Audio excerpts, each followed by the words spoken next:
রহমতুল্লাহি ওয়া বারাকাতুহু। নাহমাদু ওয়া নুসাল্লি আলা রাসূলিহিল কারীম। আম্মা বা'দ। ফাআউযু বিল্লাহি মিনাশ শাইতানির রাজীম। বিসমিল্লাহির রহমানির রহিম। ইন্নাকা লা'আলা খুলুকিন আযীম। সাদাকাল্লাহুল আলিয়্যুল আযীম ওয়া সাদাকা রাসূলুন নবিয়্যুল কারীম। আল্লাহুম্মা সাল্লি আলা মুহাম্মাদ ওয়া আলা আলি মুহাম্মাদ। ঈশা ছাত্র আন্দোলন বরিশাল মহানগর কর্তৃক আয়োজিত আজকে নগর সম্মেলনের সম্মানিত সভাপতি,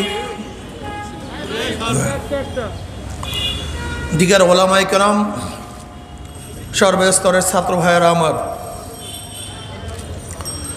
ঈশা ছাত্র আন্দোলন সাহাবাদের অনুসরণ। ঈশা ছাত্র আন্দোলন রুহানিয়াত ও জিহাদের সমন্বিত প্রয়াস। এটা হলো ঈশা ছাত্র আন্দোলনের মূল স্লোগান। রুহানিয়াত ও জিহাদ শব্দের অর্থ আন্দোলন। রুহানিয়াত শব্দের অর্থ আত্মশুদ্ধি, চরিত্র গঠন। কেন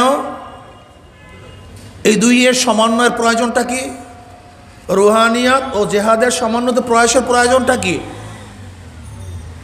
যদি রুহানিয়াত ব্যতীত আন্দোলন হয়,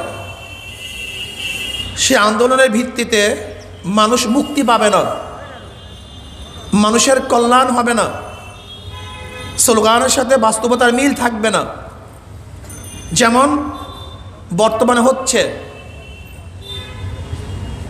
আমাদের দেশের শাসক স্বাধীনতার পর থেকে এই পর্যন্ত যারা শাসন করেছেন তারা মানুষকে অনেক আশ্বস্ত করেছে, ইশতেহারের মধ্যে অনেক বক্তব্য দিয়েছে, লেকিন বাস্তবতা সম্পূর্ণ শূন্য, বাস্তবায়ন হয় নাই।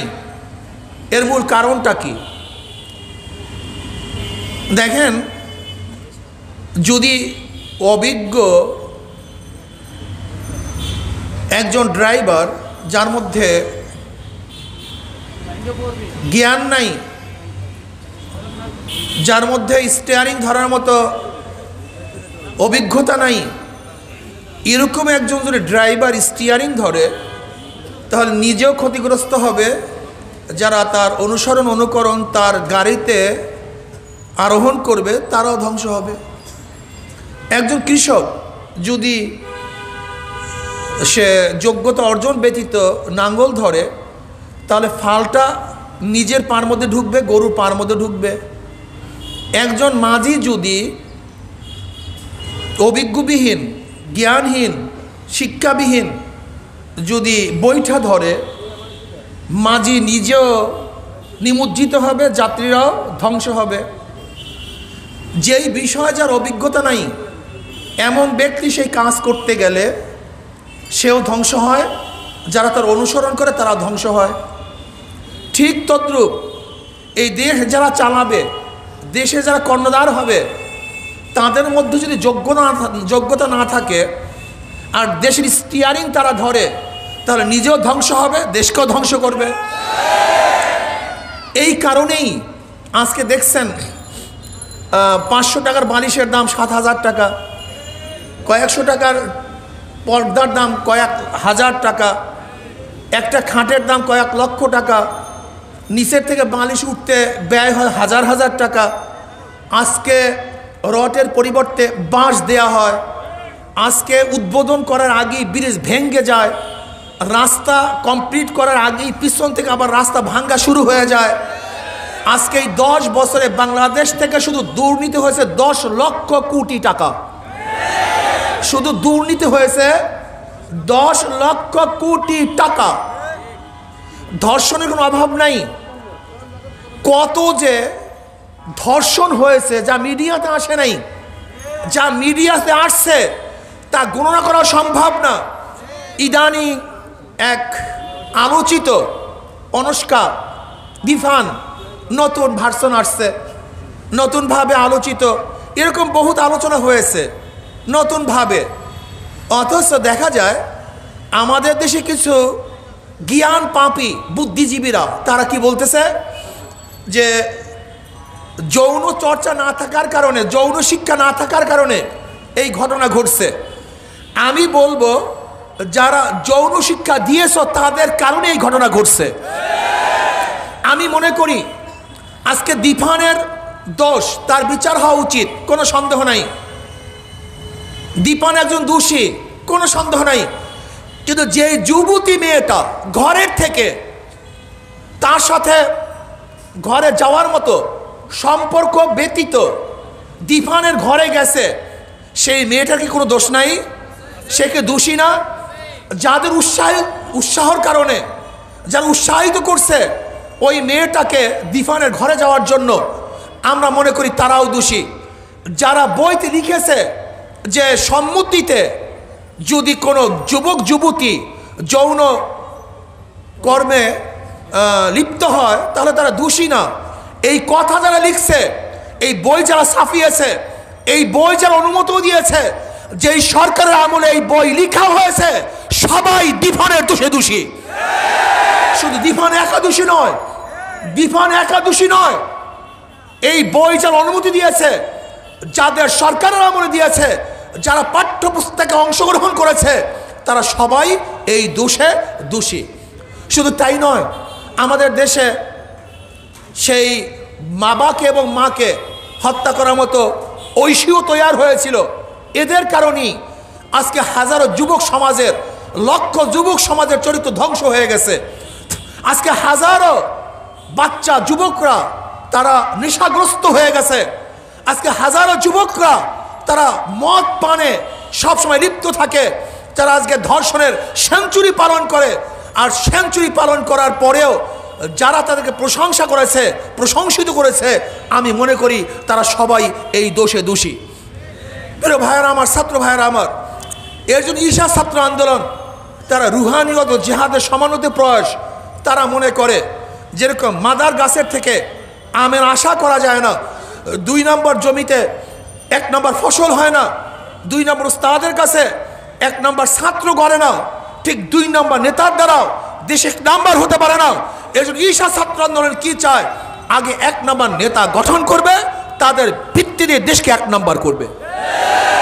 ঈশা ছাত্র আন্দোলন 1 নম্বর যোগ্যতা সম্পন্ন কিছু নেতা তৈরি করতে চায়, যারা চুরি করবে না, ধর্ষণ করবে না, যাদের হাতের মধ্যে মদ স্পর্শ করে নাই, যারা কোনোদিন গাঁজা এবং ইয়াবার কলকি হাতে ধরে নাই, যারা অবৈধ অস্ত্র হাতে নেয় নাই, যারা খুন করে নাই, অবৈধ রক্ত তাদের হাতের মধ্যে নাই, যারা জুলুম করে, অত্যাচার করে নাই, যাদের চরিত্র নিরঙ্কুশ ভেজাল মুক্ত, এমন এক দিনের নেতা ব্যতীত দেশ কোনোদিন 1 নম্বর হতে পারে না। যারা খুনি, লুটেরা, যারা ধর্ষক, যাদের হাতের মধ্যে জুলুম এবং খুনের রক্ত, যারা অবৈধ টাকার পাহাড় করেছে, তাদের মাধ্যমে দেশ কোনোদিন 1 নম্বর হতে পারে না। ঈশা ছাত্র আন্দোলন কি চায়? একদল ছাত্র সমাজকে ফেরেশতাতুল্য আদর্শ দিয়ে গঠন করতে চায়, যাদের ভিত্তিতে দেশ দুর্নীতিমুক্ত হবে, যারা গাঁজা ইয়াবা পান করবে না, যারা ঘুষ গ্রহণ করবে না, সুদ গ্রহণ করবে না, তারা করবে না খুন, তারা ধর্ষণের কাছেও যাবে না, যারা আদর্শ এবং চরিত্র লালন করবে। এটি ঈশা ছাত্র আন্দোলনের কাজ। প্রিয় ছাত্র ভাইয়েরা আমার, বর্তমান দেশের অবস্থা কত করুণ যা চিন্তাও করা যায় না, আপনি চিন্তাও করতে পারবেন না। আজকে প্রতিষ্ঠানগুলি কি অবস্থায় পুষছে চিন্তাও করা যায় না। চরিত্র সর্বনিম্ন অবস্থায় চলে গেছে, সবার চরিত্র, যে যেখানে আসি না কেন আমাদের চরিত্রের মধ্যে ধর চলে আসছে, ধর চলে আসছে। এর জন্যই আমাদের বাংলাদেশের স্থপতি শেখ মুজিবুর রহমান সাহেব বলেছিলেন, সবাই পেয়েছে স্বর্ণের খনি, কেউ পেয়েছে তৈলের খনি, আর আমি পেয়েছি চোরের খনি। 7.5 কোটি বাঙালি 8 কাঠি কম্বল, কই আমার কম্বলটা পাই না, সেটা চুরি হয়ে গেছে। শেখ সাহেব কি বলেছেন? আজকে যারা কৃষক, যারা শ্রমিক, যারা জেলে, যারা তাঁতি, তাদের অর্থ দিয়ে আজকে প্রশাসনে টাকা দেওয়া হয়, যারা চাকুরিজীবী তাদেরকে টাকা দেওয়া হয়। তিনি বলেছেন আফসোস করে, এদেরকে সম্মান করিয়েন, জনগণকে সম্মান করিয়েন, শ্রদ্ধা করিয়েন, তাদের টাকা দিয়েই আপনারা গাড়িতে চলেন, তাদের টাকা দিয়েই এসির মধ্যে থাকেন, তাকে টাকা দিয়েই আপনার সংসার চালান, তাদেরকে শ্রদ্ধা করিয়েন। কিন্তু কই আজকে প্রশাসনের তরফ থেকে জনগণ শ্রদ্ধা পায় না, বরং তারা সবসময় অপমানিত হয়, লাঞ্ছিত হয়। প্রিয় ভাইয়ারা আমার, আমি ছাত্র বন্ধুদেরকে বলবো, দেশের অবস্থা খুবই খারাপ, খুবই করুণ। চরিত্র বলতে কিছু নাই, আদর্শ বলতে কিছু নাই, নীতি বলতে কিছু নাই। আজকে একতরফা নির্বাচনের ভিত্তিতে দেশকে এক স্বৈরতন্ত্র, এটা ফ্যাসিবাদের সরকার গঠন করেছে, যেখানে ভোট অধিকারকে হরণ করা হয়েছে। আজকে ভোট অধিকার নেই, নৈশ ভোট হয়ে যায়, আগের রাত্রি দিয়ে ভোট হয়ে যায়, প্রশাসন ভোট দিয়ে দেয়। যে প্রশাসন ছিল রাষ্ট্রের, আজকে সেই রাষ্ট্রের কাজ না করে প্রশাসন দেখা যায় এক দলীয় যন্ত্রে পরিণত হয়েছে। এ দেশের জন্য এটা কল্যাণকর নয়, এটা প্রশাসনের জন্য ধ্বংসকার, এটা দেশের জন্য ধ্বংসকার। প্রশাসন থাকবে জনগণের, রাষ্ট্রের উপকারের জন্য প্রশাসন ব্যয় হবে, আর আজকে দলীয় স্বার্থের জন্য প্রশাসন ব্যয় হচ্ছে, এটা ধ্বংসের কারণ। প্রিয় ছাত্র ভাইয়েরা, চরিত্র গঠন করো, যোগ্যতা অর্জন করো। এই দেশের কর্ণধার তোমরাই হবা, হাল ধরতে হবে, আজকে হোক কালকে হোক, দেশকে গঠন করতে হবে। এই ভাঙ্গা সমাজকে, দুর্নীতিযুক্ত সমাজকে ভেঙ্গে নতুন এক সমাজ তোমাদেরকে উপহার দিতে হবে ইনশাআল্লাহ। যেখানে থাকবে না চুরি, যেখানে থাকবে না লুট, যেখানে থাকবে না জুলুম, যেখানে থাকবে না অত্যাচার, যেখানে থাকবে সাম্যতা, যেখানে থাকবে মানবিক মর্যাদা, যেখানে সমস্ত মানুষের অধিকার তারা ফিরে পাবে। হিন্দু তার অধিকার ফিরে পাবে, খ্রিস্টান তার অধিকার নিয়ে থাকতে পারবে, ইহুদি তার অধিকার নিয়ে বাঁচতে পারবে। আজকে বৌদ্ধ তার ধর্মীয় প্রতিষ্ঠানের মধ্যে নির্বিঘ্নে তারা তার পূজা করতে পারবে, ইবাদত করতে পারবে। এমন এক রাষ্ট্র গঠন করতে চাই যেই রাষ্ট্রের মধ্যে হিন্দু, বৌদ্ধ, খ্রিস্টান, মুসলিম, গরিব, দুঃখী, মেহনত মানুষ সবার অধিকার সমান থাকবে, তারা বাংলাদেশের নাগরিক হিসেবে বসবাস করবে। এমন এক সমাজ আমরা উপহার করতে চাই, উপহার দিতে চাই, যেখানে গরিব, দুঃখী, মেহনত মানুষ, জেলে, তাঁতি, কামার, মজদুর, ঋষি, চামার, মুসি, একেবারে আপ টু লেভেল থেকে লোয়ার পর্যন্ত সমস্ত মানুষের অধিকার তারা ফিরে পাবে। এরকম একটা সমাজ আমরা গঠন করতে চাই, যেখানে থাকবে জান্নাতের পরিবেশ, যেখানে থাকবে না জুলুম, অত্যাচার, নির্বিচার, চুরি, ডাকাতি, না জুলুমের কোনো রক্ত আর বইতে পারবে না বাংলাদেশে। কি কথা ঠিক না? আমরা সবাই এরকম সমাজ গঠন করার জন্য রাজি আছেন ইনশাআল্লাহ?